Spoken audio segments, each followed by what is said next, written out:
legitimate governments by people who might have different interests. My question now to you is, what do you do with those legitimate governments that are sometimes part of the problem? How do you manage them? Because they are the members, they are the participating members. So I can trade with them, but they are part of the problem. Well, I must say that the Kimberley process has clear mechanisms to deal with legitimate governments which are not compliant with the Kimberley process. As we've seen in some spaces, where there have been legitimate governments who are not compliant. Hence, a process and the mechanisms have been put in place to make sure that every country which produces diamond does comply with the Kimberley process certification schemes. That's the purpose. But also I think what we've got to understand is that legitimate governments on themselves, they have various processes, they have various regulatory mechanisms as countries. So Kimberley process becomes a complementary to what exists within those countries. And I must say that through the Kimberley process, if indeed there is a concern about legitimate governments not being able to follow the due processes, the Kimberley process kicks in a process which then go through a particular process where a review is done with the particular country and make sure that they are compliant. When they are not, there are particular mechanisms which are put in place, there are sanctions, there are processes, because all of us have to be accountable as various governments. So I would say where we are today, we know that there are countries which have been barred to participate. There are countries which have been required to comply with the Kimberley process. Who's doing the auditing? The auditing is done through the Kimberley process. It set up its own process. It set up a team and appoints various countries who are members of the Kimberley process to go and do a due diligence of those countries. So it's members watching themselves, essentially? Well, it's members. You can't say it's members watching themselves, because it's country representatives who set up a committee which then goes out following all the statutes of the Kimberley process that that particular country do comply. Hence, it's acceptable that when the findings happens, then they come up with recommendations which then are implemented. That is why we've seen that in Zimbabwe, we've seen that in Venezuela, we've seen that in various countries, because it's not only that. Various countries are reviewed on a regular basis, review their own regulatory framework, review what they're doing in each country, and then on the basis of that, the Kimberley process, through its chair at a particular point in time, will say this country is compliant as defined by the statutes. Okay, Mr. Paz, I want to come to you. World Diamond Council, I mean, you have an interest in this process because you want diamonds to be flowing constantly. So the question that people might have is that, look, you are going to bend over backwards to make sure that perhaps some countries that should stop flowing their diamonds, somehow we get certification pushed through. How can we trust that somebody who really wants these diamonds to come into the market is working hard to make sure that those diamonds are completely clean, and that perhaps some shortcuts are not being taken? Well, first of all, there are sanctions that are taken by governments. People who are trade with conflict diamonds are subjected to sanctions by the own government, but also, most of the diamantiers are working through diamond exchanges. There are 28 diamond exchanges. There was the World Federation of Diamond Bursars, who there are 25,000 people working to the World Federation of Diamond Exchanges. And through this organization, there are also sanctions that they are taking. People who are expelled from the World Federation of Diamond Bursars can't work anymore in the diamond business. So we are very careful and very aware about it. And it's not we don't want those people working with us. We will make sure that the people who are working are clean and work as they should work.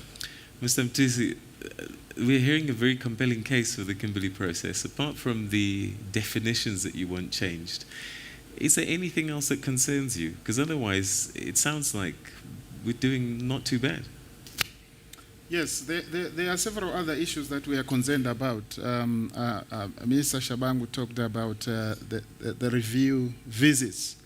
I think what is quite important is to assess whether the recommendations, for example, of those review visits have been implemented. That's quite important. And the effectiveness of the review visits is one of the key aspects that as civil society we are currently studying to see if the review visits that have been done in several countries were effective and the recommendations thereof are being implemented. That's quite important. It's one thing to come to go on a review visit and then make some recommendations. Next year, the recommendations are not implemented. So it's another aspect that's quite important. And then also, from a civil society perspective, if you look at the civil society organizations that are within the KP, we do not hold anyone's mandate in terms of political agenda or whatsoever. Some of us actually have relatives who are affected by diamond mining, and that's quite important. So we do not hold any agenda or any political affiliation whatsoever. It's quite important that communities who are affected have representatives or people who go down on the ground and pick issues, pick the concerns, raising alarm, like the ambassador said earlier on, that civil society raised alarm. And this is what we are doing.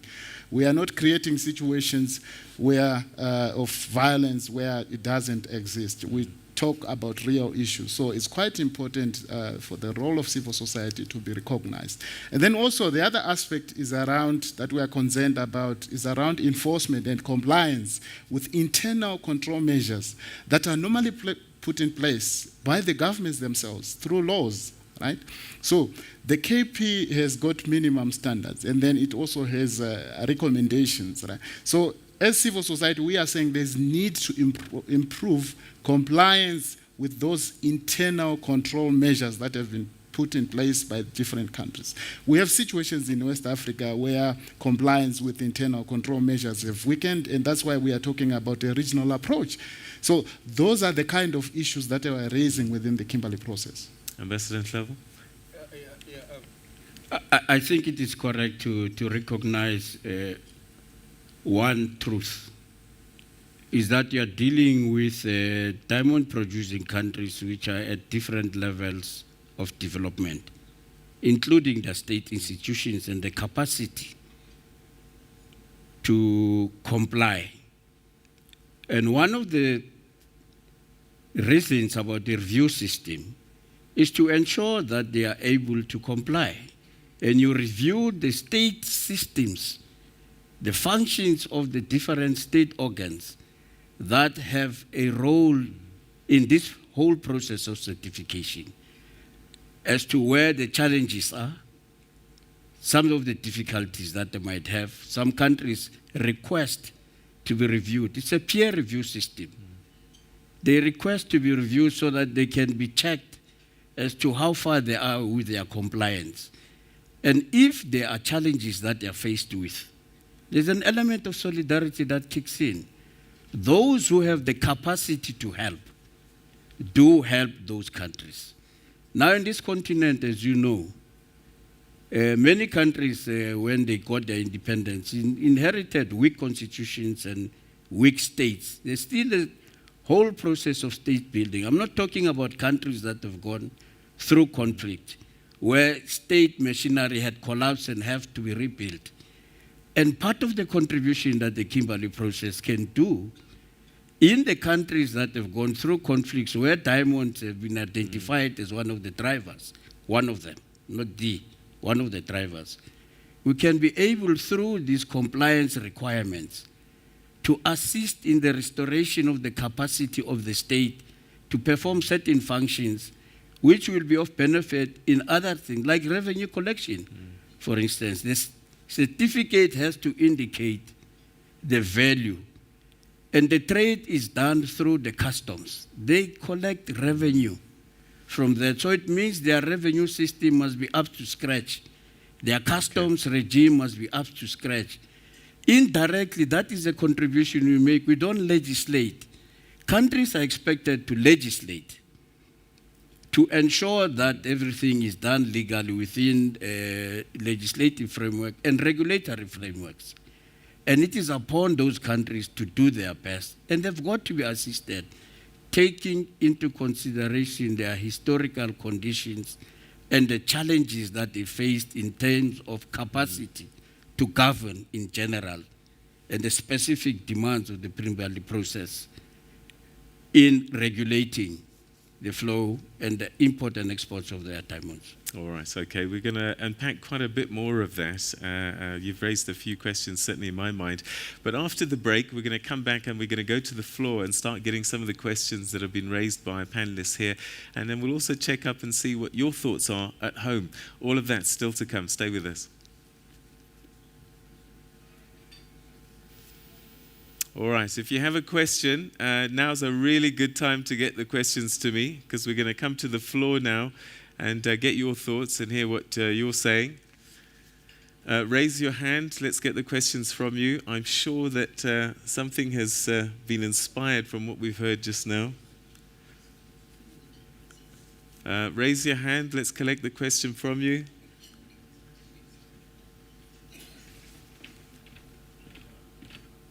Okay.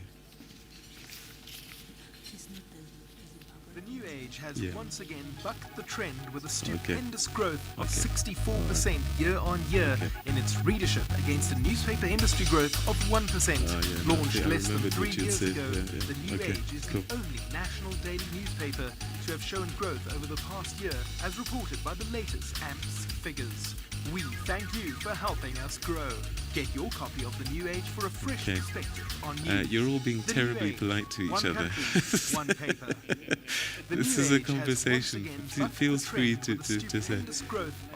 Oh, I see. Yeah, no, a bit right. In its readership against newspaper industry growth of 1%. Launched less than 3 years ago, The New Age is the only national daily newspaper to have shown growth over the past year, as reported by the latest AMPS figures. We thank you for helping us grow. Get your copy of The New Age for a fresh Can I get some water perspective for on you? news. The New Age, one country, one paper. The New Age has once again bucked the trend with a stupendous growth of 64% year on year in its readership against a newspaper industry growth of 1%. Launched less than 3 years ago, The New Age is the only national daily newspaper to have shown growth over the past year, as reported by the latest AMPS figures. We thank you for helping us grow. Get your copy of The New Age for a fresh perspective on news. The New Age, one country, one paper. The New Age has once again bucked the trend with a stupendous growth of 64% year on year in its readership against a newspaper industry growth of 1%. Launched less than 3 years ago, The New Age is the only national daily newspaper to have shown growth over the past year, as reported by the latest AMPS figures. We thank you for helping us grow. Get your copy of The New Age for a fresh perspective on news. The New Age, one country, one paper. Minister, do you know if the minister from Angola, does he speak English? The minister from Angola, does he speak English? Okay.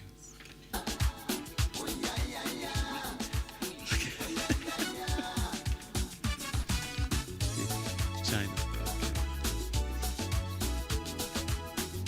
Okay. All right, stand by, everybody. I can't hear.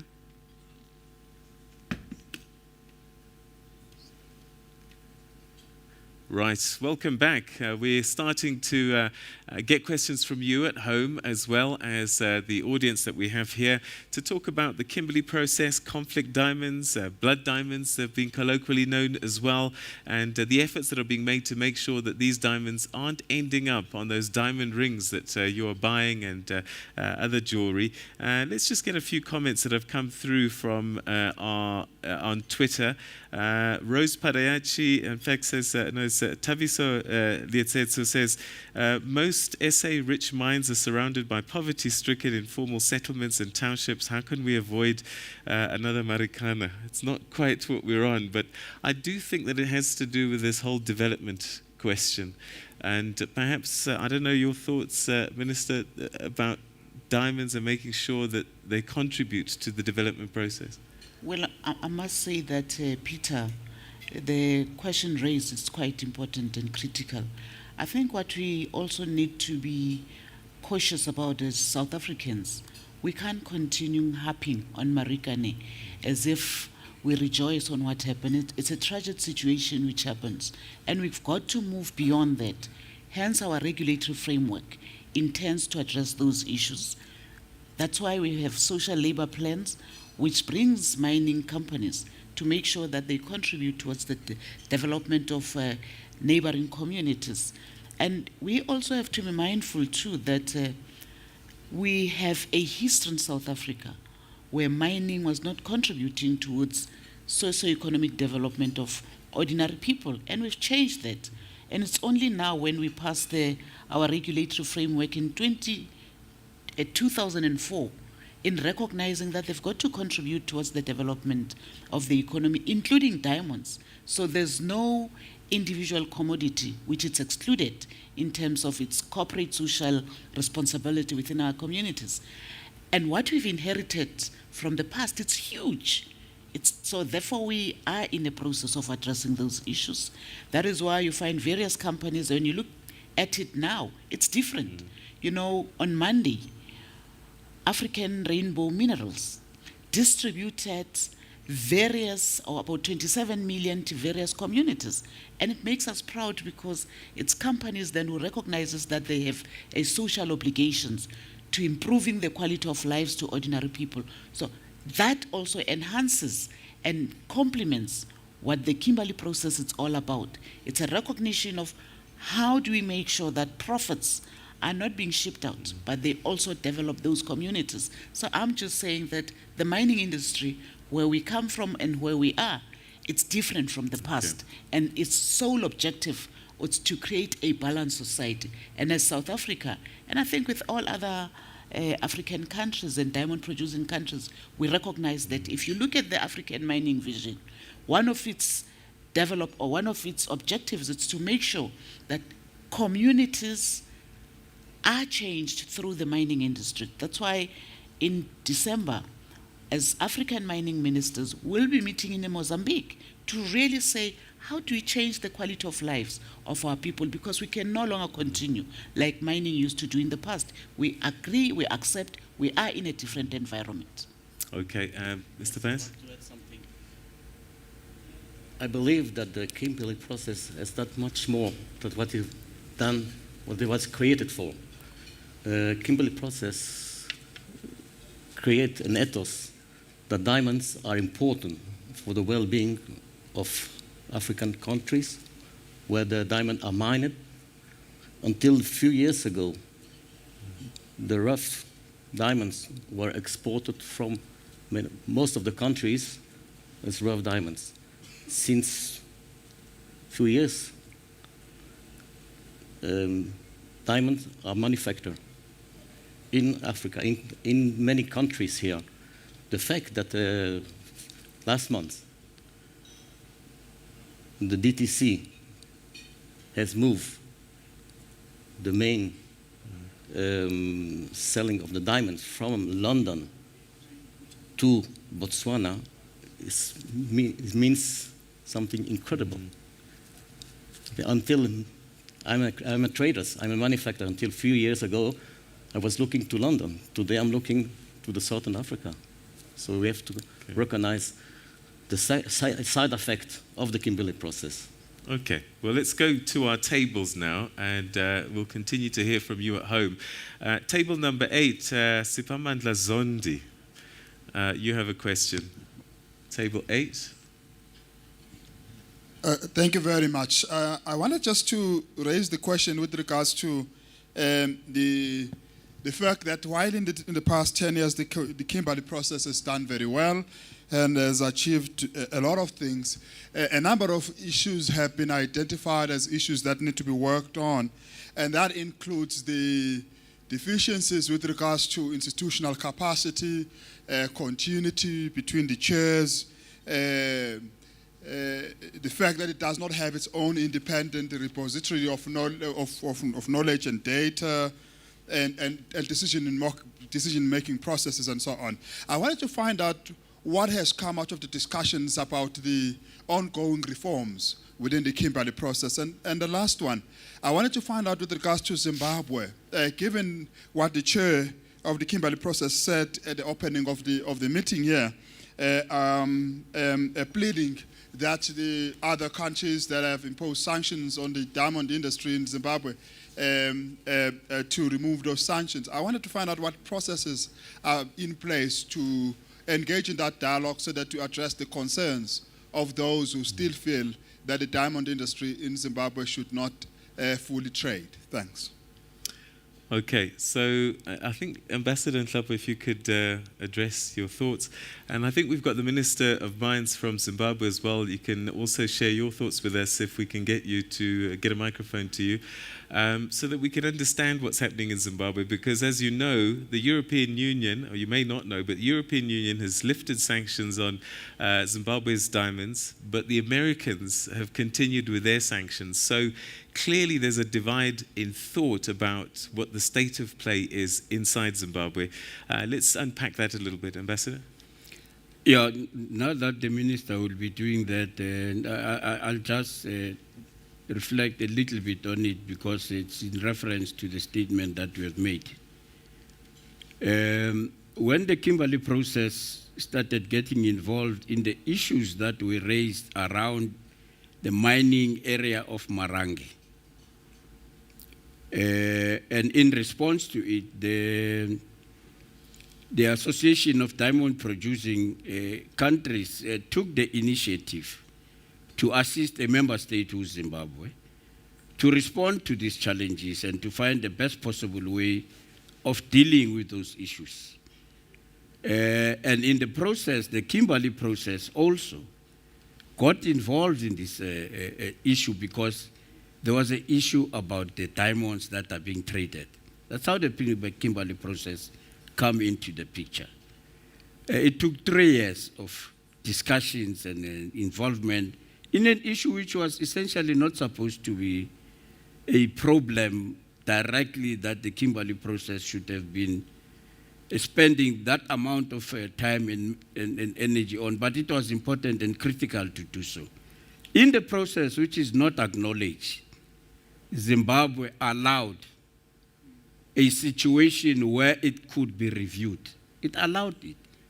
Self-suspended itself on that specific issue to allow for access for a review, including by its own civil society organizations who were concerned about this and everybody else who wanted to, so that you can bury the thing. I think the important element is that at the end of that period, when Zimbabwe was given a clearance to trade its diamonds by the Kimberley process, it was in Washington under the chair of the U.S. It was in Washington under the chair of the U.S. And therefore, we believe that they can still make a further contribution in ensuring that that achievement under their chairmanship can then be completed and that Zimbabwe can be able to trade with these diamonds, because those who trade with Zimbabwean diamonds and have accounts that might not be allowed to remit, it becomes a problem for the industry, for Zimbabwe itself, for the trade processes that are taking place. So there's much more than just that. But we also have the IMF on the other hand, which is also still clinging to some elements of credit lines that are still closed, which needs to be opened up. It's in relation to a whole series of how do we consolidate and support the people of Zimbabwe in consolidating their own gains having come out of this protracted conflict that governance that they've been dealing with. Now, the question that Pamandla, the other questions that you've raised are quite important. Indeed, decision-making, you are talking about the multi-stakeholder formation here. If you have to take the conflicting and diverse interests within the governments, within industry, within civil society, conversing on a single issue and to try and get a consensus, to converge on a decision that everybody would be comfortable with all the concerns addressed. A wise decision was taken, and I believe is still going to be sustained, of resolving and making decisions by consensus. Because if you want to do it otherwise, you are going to make it impossible for that convergence to happen. So that process is ongoing. It has been reviewed, and I think we're going to have some recommendations on how to refine it further and other complementary aspects.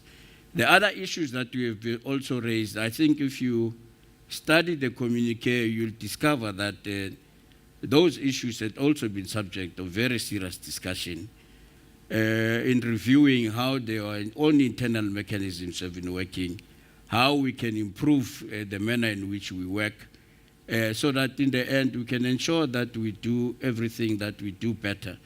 The chairs of the working groups are here, and the aspects that affect their work, they can also clarify that, so that I don't talk on their behalf.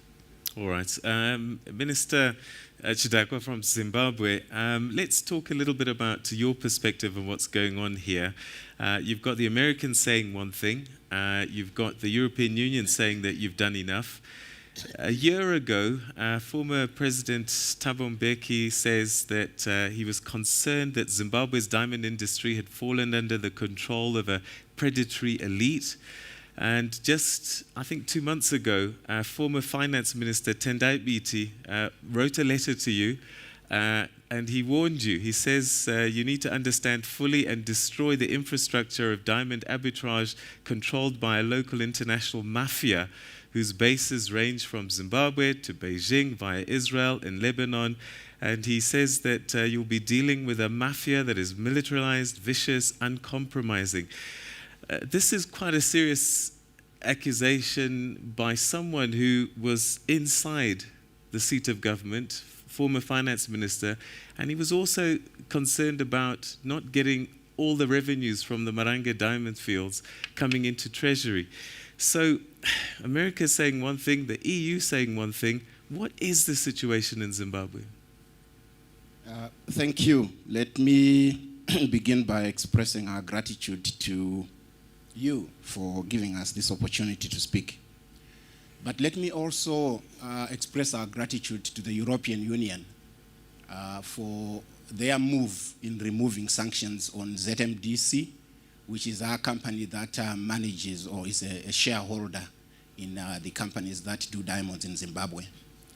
We are very cognizant of the processes that we have gone through. And the KP has been an instrumental part in getting us to sort out the problems that we had. If you recall a few years ago, and our diamond mining sector is not that old, a few years ago we discovered diamonds. When you discover diamonds, you actually don't have government discovering diamonds. You actually have individuals going into diamond areas, picking diamonds, and are able to say, well, I found this, and so on and so forth. Now, and when you have thousands and thousands of people going into these areas, you want to manage the process. The government systems must set in order to ensure that those areas are managed. And with the instrumentality and support and help of the KPC, we were able to get the diamond area of Marange in order. And we're very grateful for that. But that is not the end of the story. Getting support to put in place systems, getting the experiences of our colleagues in the region and beyond to say what it is they do in their own countries is the basis on which you yourselves are able to sustain those systems. And what we are is a process of sustaining those processes. And not just sustaining them, but strengthening them. Ensuring that the diamond development nexus is maintained. We have a positive correlation between the discovery of diamonds, their mining, their value addition, and the improvement of our communities and the country at large. So we're very clear about where we want to go. And I, as the new minister, I'm very clear. I have said that I want to be able to account for every diamond. When an excavator picks up 10 tons of ore and puts it in a DMS, dense medium separator, I want to know how many diamonds were there. And I want to follow that right up to when the parcels are done, when the parcels are marketed. And so we are very clear. I want to assure the KPC that I, over the last 2 months, have learned quite a bit about its operations. And over the last few years, I've also learned about the regulatory framework within which our diamonds are managed. And therefore, I want to give that commitment that we will ensure that things are managed properly. With respect to the mafia and the links and so on and so forth, let me respond by saying that diamonds are marketed. We started off with a system of marketing diamonds, which was a tender system. But that was not what we wanted. But that's what we had. That's what we could do at that time.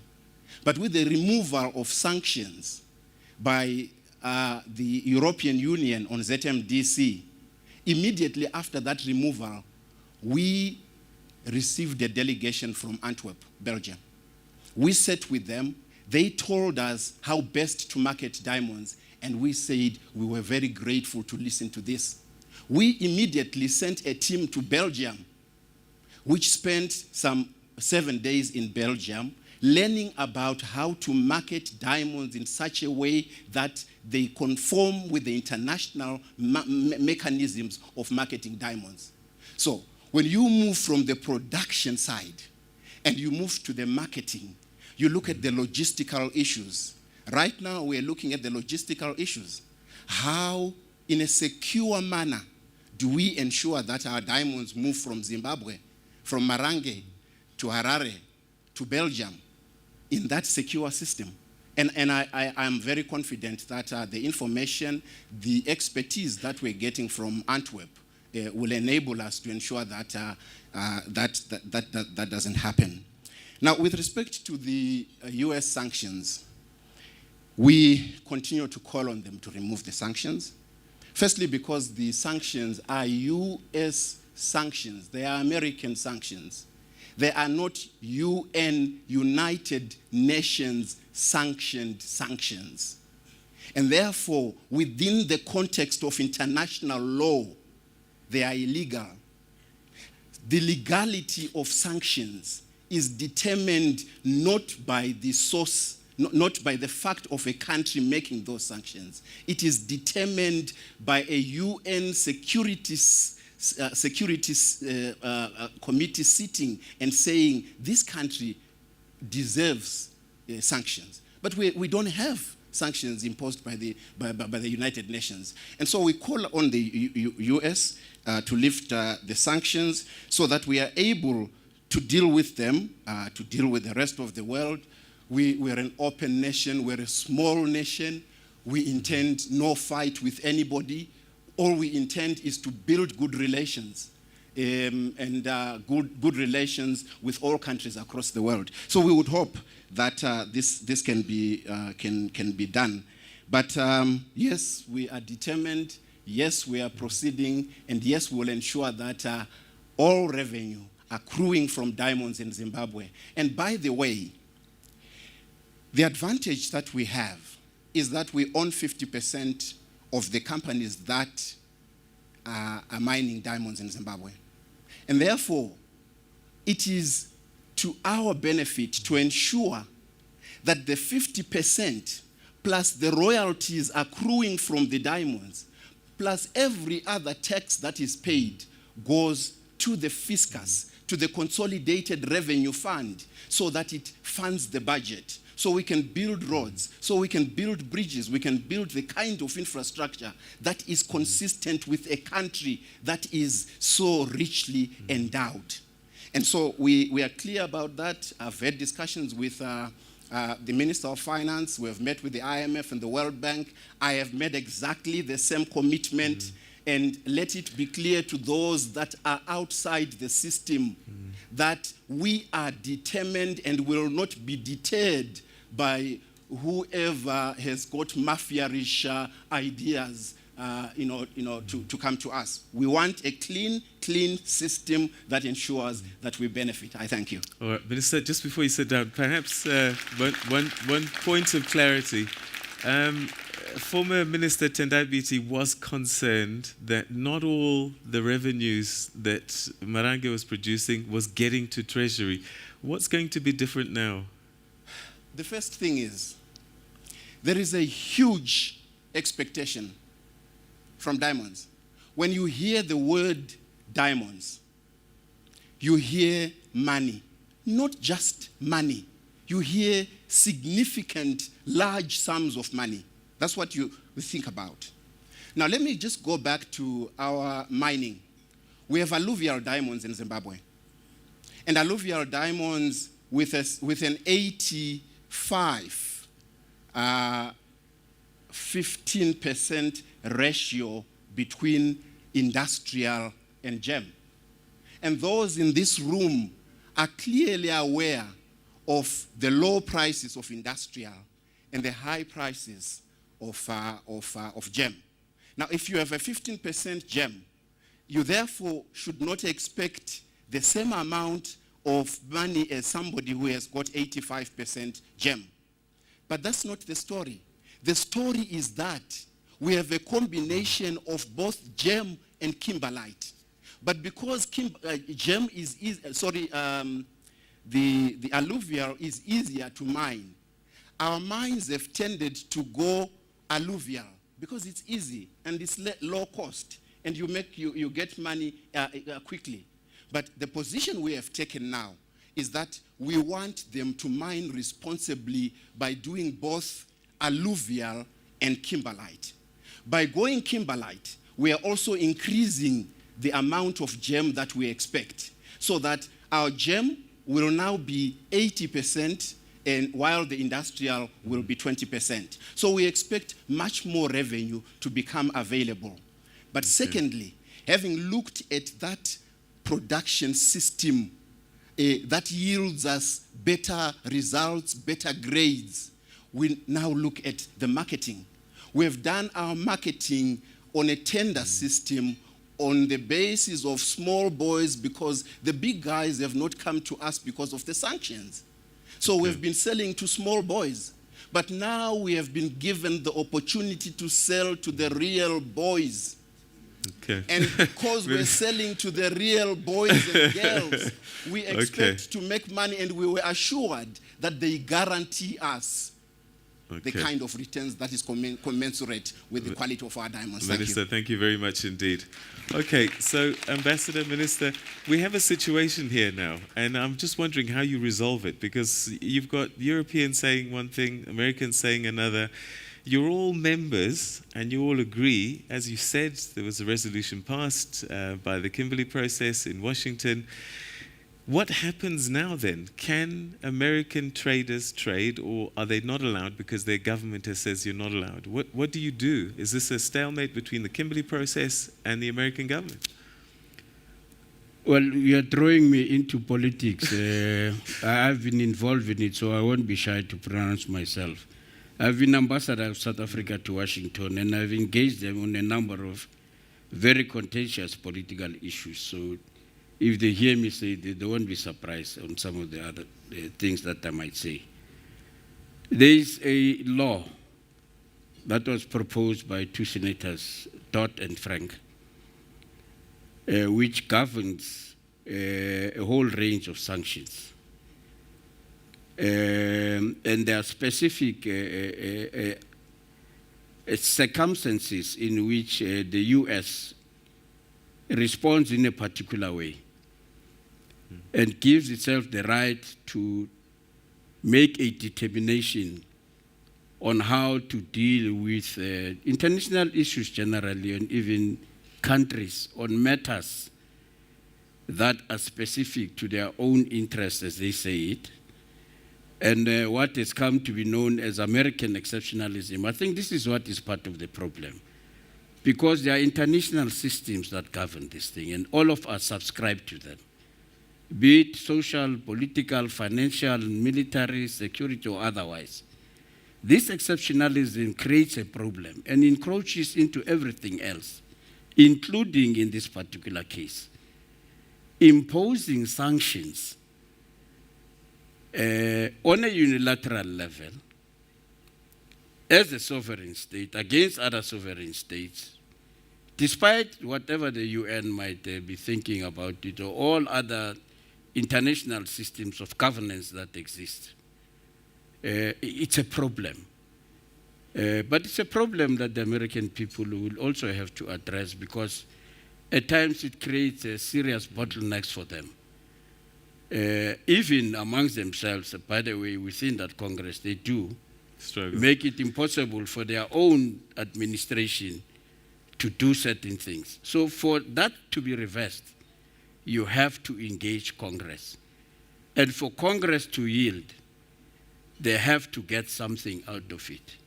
Okay. So you have to understand how the American system works in order to address this issue. But you have to also understand this problematic concept of American exceptionalism. All right, I'm sorry, I might have caused your visa issues to escalate as a result of this answer.